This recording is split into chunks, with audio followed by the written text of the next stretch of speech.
chose que je vais vous demander, c'est est-ce qu'aujourd'hui, vous avez l'impression qu'il y a du panafricanisme à l'intérieur de l'Assemblée nationale? Je vous pose la question et je vous demande de répondre avec force. Est-ce qu'aujourd'hui, vous avez l'impression qu'il y a du panafricanisme à l'intérieur du gouvernement? Est-ce que vous avez l'impression qu'il y a du panafricanisme à l'intérieur de la marina? Je ne vous entends pas, oui ou non? Est-ce que vous avez l'impression que du côté du pouvoir ou du côté de l'opposition, il y a du panafricanisme?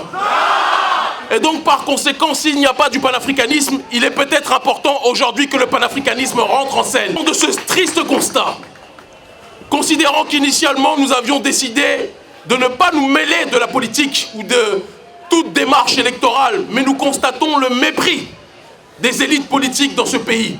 Nous constatons que, alors que nous nous mobilisons, alors que nous nous saignons, alors que nous nous battons pour que les questions de souveraineté soient entendues, les élites, que ce soit l'opposition ou le pouvoir, ne tendent pas l'oreille alors qu'aux quatre coins du monde, nous sommes entendus.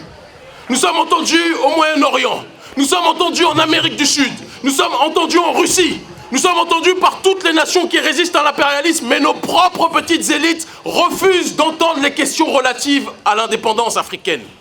Alors je vais vous annoncer quelque chose d'important. À partir d'aujourd'hui, parce que vous êtes des leaders et non pas des suiveurs, en cette année 2019, l'ONG Urgence Panafricaniste va devenir un parti politique et vous allez être les militants de ce parti-là en tant que tel. Souvenez-vous du propos que nous énonçons. Pendant trop longtemps, nous avons laissé d'autres faire la politique à notre place. Et qu'est-ce qui s'est passé? Nous n'avons pas été écoutés. Nous nous sommes saignés. Nous avons fait la prison. J'ai été déporté d'un pays, je suis interdit de rentrer dans plusieurs pays parce que je risque ma vie pour que l'Afrique puisse être autonome.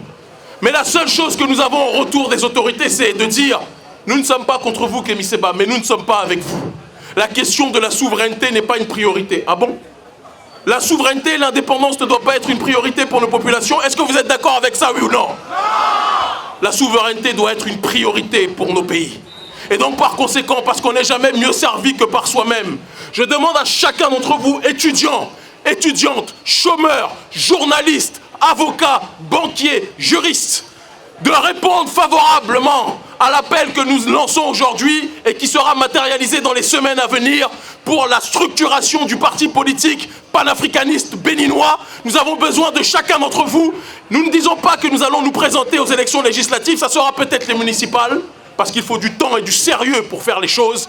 Mais je dis à chacun d'entre vous que le combat politique commence maintenant. Et puisque nous avons été méprisés, nous allons aujourd'hui forcer les autorités à nous entendre. Et vous qui êtes présents sur ce campus, vous êtes les leaders politiques de demain. Et le président ou la présidente de la République du Bénin ou les ministres se trouvent dans ce public aujourd'hui.